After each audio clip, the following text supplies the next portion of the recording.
تو یہ cross subsidy کا نظام ہی ختم کرے نا.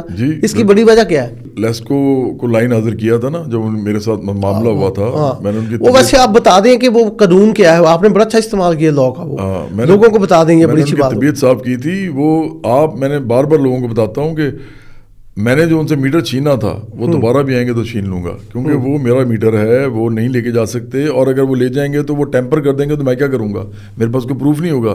یہ صرف یا تو تھرڈ پارٹی کے ذریعے ہو سکتا ہے کہ تھرڈ پارٹی ہم دونوں کی جو مشترکہ ہو کہ میں بھی مانوں وہ بھی مانے, اور وہ تھرڈ پارٹی چیک کرے ہمارے سامنے. تھرڈ پارٹی کیا ہے, کون ہے وہ؟ بھائی کوئی بھی جیسے ہوتے ہیں نا, جیسے ویسے تو لیسکو کے اپنے اندر بھی بہت سے ان کے پاس ہیں لیبز ہیں, لیکن اور لیبز بھی ہوتی ہیں. لاہور میں لیبز ایسی ہیں جن سے آپ جا کے کہہ سکتے ہیں کہ جی ہم نے یہ چیک کروانا ہے, تو آپ وہ چیک کر دیں گے.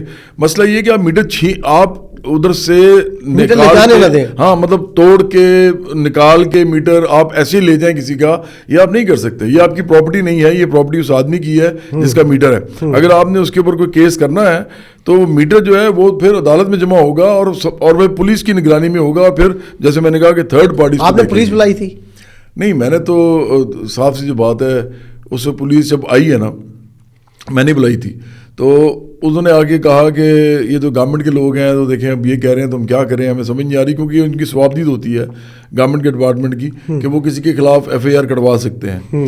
تو وہ تو اس وقت تو انہوں نے بڑا ان کو کہا, پولیس والوں نے کہا کہ یار یہ نہ کریں, لیکن چونکہ ادھر ایک مسئلہ ہوا تھا اس کی وجہ سے ان کو نہ کا ایشو ہو گیا ہوا تھا, وہ جو ایس ڈی اور ایکسچینج تھا, تو وہ جو معاملہ ان کے خیال میں ان کو اس طرح حل کرنا تھا, بعد میں سب کو لائن حاضر ہونا پڑا. اور انہوں نے پھر لکھ کے دیا مجھے کہ آپ کے خلاف سازش ہوئی ہے, مطلب میرے خلاف سازش ہوئی ہے. تو سازش کی کس نے لکھ کے دیا؟ یہ بھائی لیسکو نے, لیسکو کے مینجمنٹ نے نہیں, لیسکو کے ایس سی نے, ایسی مینجمنٹ ہوا سینئر انجینئر جو جس کے نیچے بہت سارے ایکشن ہوتے ہیں, انہوں نے کہا کہ بلکہ یہ تو معاملہ دیکھ نہیں, سازش کون کر رہا تھا, یہ گیا پتا کہاں تک تھا, یہ چیئرمین تک گیا تھا.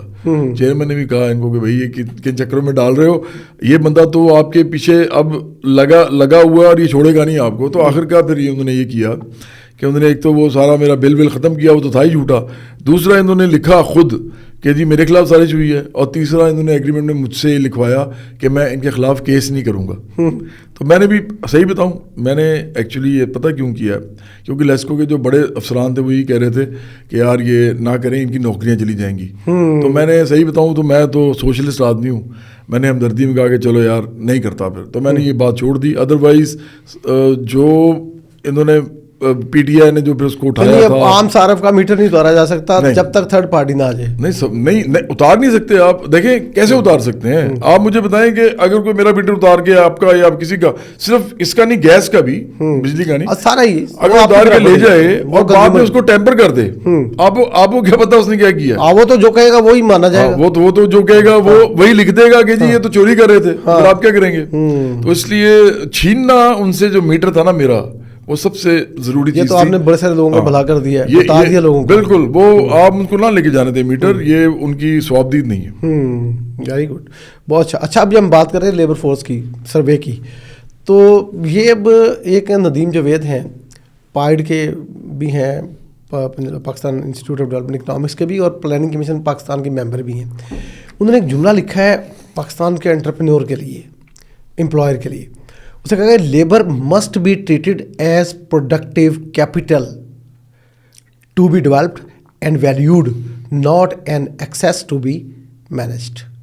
یعنی اس جملے کا مطلب یہ ہے کہ جناب والا یہ مزدور کو آپ کیپٹل لیں ڈیولپمنٹ کا, یہ پروڈکٹیوٹی کا کیپٹل ہے, یہ آپ کا ایسٹ ہے, اثاثہ ہے, اس کو اثاثے کی طرح لیں, لائبلٹی کی طرح نہ لیں. دیکھیں مارکس کے مطابق نا, اگر ہم اس کو کیپٹلسٹ پوائنٹ آف ویو سے تو یہ ہے کہ سمپل سی بات ہے, اگر آپ کے پاس مزدور آپ کا کام نہیں کر رہا تو آپ کیپٹل بنا بھی نہیں پا رہے. مزدور اگر کمفرٹیبل حالت میں ہوگا تو وہ بنائے گا کیپٹل آپ کے لیے. تو یہ تو ایک سمپل سی بات ہے, اس میں بڑا ظلم چھپا ہوا ہے, اس پورے فکرے میں بہت ظلم چھپا ہوا ہے. لیکن اس کو ہم سائڈ پہ کر دیتے ہیں. سوشلسٹ پوائنٹ آف ویو سے بھی نا, مارکس نے جو کہا تھا وہ یہ کہا تھا کہ یہ لیبر پاور ہے. لیبر پاور ہے جو سرپلس پروڈیوس کرتی ہے, لیبر نہیں کرتی, لیبر پاور. تو یہ کیا کرتے ہیں, وہ مارکس نے ایکسپلین کیا تھا کہ یہ کرتے یہ ہیں کہ یہ اتنا کھانا دیتے ہیں, اتنا اس کو کمفرٹیبل رکھتے ہیں کہ جتنے کے اندر وہ کام ہمارا کر سکے اور وہی پاور میں ملتی رہے، لیبر پاور، اور وہی جو ہے جس کو کہتے ہیں نا کہ وہ تمام ویج جو کہ نہیں دی گئی مزدور کو وہی کیپٹل بنتی ہے اصل میں. ڈیڈ لیبر جو ہے نا وہ آخر کار کیپٹل بن رہی ہوتی ہے. تو دونوں صورتوں میں چاہے وہ سوشلسٹ پوائنٹ آف ویو سے دیکھیں چاہے کیپٹلزم اپنے حساب سے دیکھیں، دونوں صورتوں میں مزدور جو ہے وہ ہے اصل جو مال یا پیسہ جنریٹ کرنے والا ہے. یہ سرمایہ دار نہیں کرتا. سرمایہ دار تو پھر پیسے کے بارے میں یہ ہے کہ جب آپ کہتے ہیں جی دولت تو دیکھیں نہیں سرمایہ دار نے دی ہے، تو ہم بھی پوچھتے ہیں کہ وہ دولت کہاں سے آئی ہے؟ وہ دولت بھی پیچھے کسی نہ کسی مزدور کا حق مار کے آپ نے جمع کی. یہ تو جو ہسٹوریکل ہے نا، یہ زر کی پالیسی جو ہے، ہاں یہ ہسٹوریکل ایک سکسیشن ہے جو چل رہی ہے اسی طرح. اور یہ جب تک سرمایہ داری نظام ختم نہیں ہوگا، جتنے بھی کیپٹل ہے، جتنا بھی سرمایہ ہے، سارا کا سارا آخرکار مزدور کو نہ دی جانے والی اجرت ہے. تو میں سمجھتا ہوں کہ یہ جو بات کی گئی ہے بے شک کیپٹلزم کے پیرائے میں کی گئی ہے، پیراڈائم میں کی گئی ہے، لیکن یہ بالکل ٹھیک بات ہے. اگر آپ مزدور کا خیال نہیں رکھیں گے تو کیپٹل کہاں سے آپ کے پاس آئے گا؟ وہ بھی پروڈیوس نہیں ہوگا. پھر پروڈکٹیوٹی آپ کی بالکل زیرو ہو جائے گی یا بہت کم ہوگی، تو آپ کی گروتھ بھی نہیں ہوگی. ملک جو ہے وہ آپ کا نہیں. میں تو یہ کہہ رہا ہوں کہ یہ جو پیکج ملا ہے نا، جس کو آپ پیکج کہہ رہے ہیں کہ مل گیا ہے، پیکج تو مل گیا ہے لیکن مزدور تو وہیں کھڑا ہے. اس کا تو UBI بھی جمع نہیں کراتے. جی بالکل نہیں کراتے. کورٹ میں گئے ہوئے ہیں، سوشل سیکورٹی نہیں دیتے، بڑے بڑے جو پینشن نہیں دیتے، وہ کورٹ میں گئے. میں آپ کو اس کے توسط سے آپ کو بتاتا ہوں کہ میاں منشا نشاط گروپ جو ہے وہ کورٹ میں ہے کہ جی یہ UBI ہم پہ لگا ہوا ہے 2000 روپیہ. آپ دیکھیں 2000 روپیہ دینا ہے منیمم ویج کا، جو 5% دینا ہوتا ہے. لیکن دیکھیں نا پتہ ہی کہتے کیا ہیں، جب مجھے پہلی دفعہ یہ بات پتہ چلی تھی نا، تو بینگ اے سوشلسٹ نا، مجھے تو دیکھیں سوشلزم کے اندر نا یا سوشلسٹ کے اندر نا اس کے دل کے اندر ایک ہی چیز ہوتی ہے جس کو ڈرائیو کری ہوتی ہے، وہ ہوتی ہے درد لوگوں کا. اگر آپ کے اندر درد نہیں ہے نا لوگوں کا تو آپ سوشلسٹ نہیں ہیں. اور آپ سوشلسٹ اگر ہوئے ہیں اس کے علاوہ پڑھ کے تو کوئی فائدہ نہیں ہے ایسے سوشلزم کا. دیکھیں میں تو یہ سمجھتا ہوں کہ ملٹی نیشنلز ہوں، چاہے گورنمنٹ کے ادارے ہوں، اور چاہے یہ اس طرح کے جو بڑے بڑے سرمایہ دار ہیں، جاگیردار ہیں، جتنے بھی لوگ مافیاز ہیں، اگر تو یہ لوگ کہتے ہیں نا کہ جی گورنمنٹ کو کہ جی آپ منیمم ویج اتنی نہ رکھیں، ہم نہیں دے سکیں گے، تو ایکچولی ان کو خوش کرنے کے لیے اور سرمایہ داری نظام چلانے کے لیے غریب کا حق مارا جاتا ہے اور ان کو پیسے دے دیے جاتے ہیں.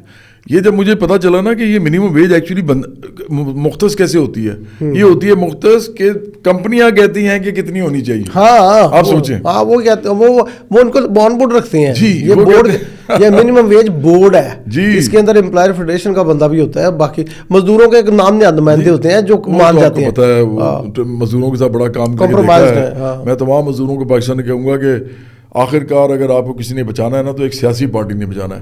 یہ ٹریڈ یونینز کا اس وقت رول جو ہے نا وہ تقریباً زیرو ہے، بلکہ زیرو سے بھی نیچے ہے، کیونکہ وہ مفاداتی گروہ بن چکے ہیں سارے. ہماری سیاسی پارٹی بنانے کا مقصد یہ تھا. پہلے ہم نے بڑا کام کیا. وار صاحب میں نا کوئی تقریباً 10 سال لیفٹ کے گروپس کے ساتھ کام کرتا رہا، اور پھر میں نے ٹریڈ یونینز کے اندر بڑا کام کیا. ایک دفعہ تو ہم نے کوئی 34 ٹریڈ یونینز بلائی تھی جب ہم نے یہ پرائیویٹائزیشن اس کا اس وقت واویلا مچا تھا. یہ بات ہے 10 سال میں 8-10 سال پہلے کی بات ہے. تو وہ ہم نے بہت بڑا ایک پریس کانفرنس کیا تھا ان کے ساتھ. اس کے علاوہ پھر میں اسٹیل مل گیا، پھر میں آپ کوئی نام لیں کسی ڈپارٹمنٹ کا، میں ہر جگہ گیا ہوں. وابڈا کے ساتھ تو میں بہت زیادہ کرتا رہا ہوں، جو خورشید صاحب ہیں وہ جانتے ہیں، میں نے بڑا ایکٹیویزم کیا ان کے ساتھ.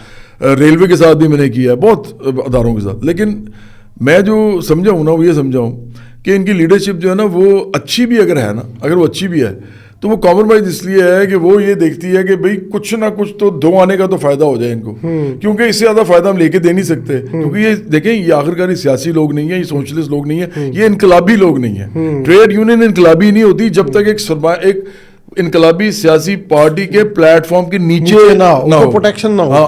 مطلب آپ پارٹی کی پروٹیکشن ہو، مطلب آپ اس کو سپورٹ دے رہے ہو. اگر نہیں دے رہے تو وہ انقلابی ہو نہیں سکتی. تو یہ ایک طرح سے آپ سمجھیں کہ آنے دوانے کی لڑائی ہوتی ہے. تو وہ لیڈر بھی بیچارے کچھ کرپٹ بھی ہوتے ہیں، کچھ مل جاتے ہیں مالکوں کے ساتھ، وہ پیسہ ان سے لیتے ہیں، ان کو چپ کرا دیتے ہیں، ان کو کہتے ہیں بس کرو. لیکن کچھ بیچارے میں نے دیکھا اچھے بھی ہیں. اچھے جو ہے نا وہ اس چکر میں ہوتے ہیں کہ یار کچھ تو لے دو، کچھ تو ہونا نہیں ہے، ان کو کچھ تو لے کے دو. تو میرا خیال ہے کہ مزدوروں کو پتہ ہونا چاہیے، کسانوں کو بھی، کہ برابری پارٹی جو ہے نا یہ آپ کی پارٹی اس لیے ہے کیونکہ ہم کھڑے ہی سیاسی طور پہ آپ کے لیے ہیں. آپ کسی بھی ٹریڈ یونین یا کسان تنظیم اس طرح کی جو جتنی بھی آرگنائزیشنز ہیں ان کے ساتھ جا کے انقلاب نہیں کر سکتے. انقلاب اگر کر سیاسی پارٹی نے کرنا ہے. تو جو آپ اس بات کو آپ سپورٹ کرتے ہیں کہ ایک ایفیشینٹ، ایک سیٹسفائیڈ ورکر اور پروٹیکٹڈ ورکر یعنی ریلیشن ود دا جاب، میں بالکل اور وہی پاکستان کے آگے بڑھے گا. اور برابری پارٹی اس آئیڈیا پہ جو ہے میں تو متفق ہوں. دیکھیں چاہے کیپٹلزم رہے، چاہے ہم سوشلزم لا سکیں نہ لا سکیں، یا سوشلزم آ جائے، دونوں صورتوں میں مزدور جو ہے وہ نمبر 1 ہے. اگر وہ نہیں ہے تو پیسہ نہیں ہے، وہ نہیں ہے تو کیپٹل نہیں ہے، سرمایہ نہیں ہے. سرمایہ نہیں ہے تو کوئی بھی نظام نہیں چل سکتا. میں تو کہہ رہا ہوں کہ وہ جو ندیم جاوید کہہ رہا ہے کہ یہ مزدور ہی کیپٹل ہے، یہ بھی بات بالکل تو یہ اثاثہ تو مزدور ہے. ہیومن کیپٹل تو وہی ہے نا، ہیومن کیپٹل وہی ہے، اس کی اچھی ٹریننگ. بالکل. ناظرین یہ تھا آج کا پوڈ کاسٹ. آج ہم نے بہت اہم ایشو آپ کو پتہ ہے ڈسکس کیے، ایک پنجاب اسمبلی میں کتوں کی ذکر کا، کاٹنے کے ذکر کا، اور ایک مزدور کی اصل حیثیت کو منوانے کا، اور سرمایہ دار کو اور پاکستان کے انٹرپرینور کو، انڈسٹریلسٹ کو یہ بات اب لازمی سوچنا پڑے گی. یہ کوئی عام آدمی نہیں کہہ رہا، پلاننگ کمیشن کا ایک بڑا پڑھا لکھا ممبر کہہ رہا ہے کہ مزدور لائبلٹی نہیں ہے، آپ کے اوپر بوجھ نہیں ہے، آپ کا کیپٹل ہے، پروڈکٹیو کیپٹل. اس کو پروڈکٹیو کیپٹل کے طور پہ ٹریٹ کریں. آپ کا بہت شکریہ. اگلے پوڈ کاسٹ میں دوبارہ حاضر ہوں گے. خدا حافظ.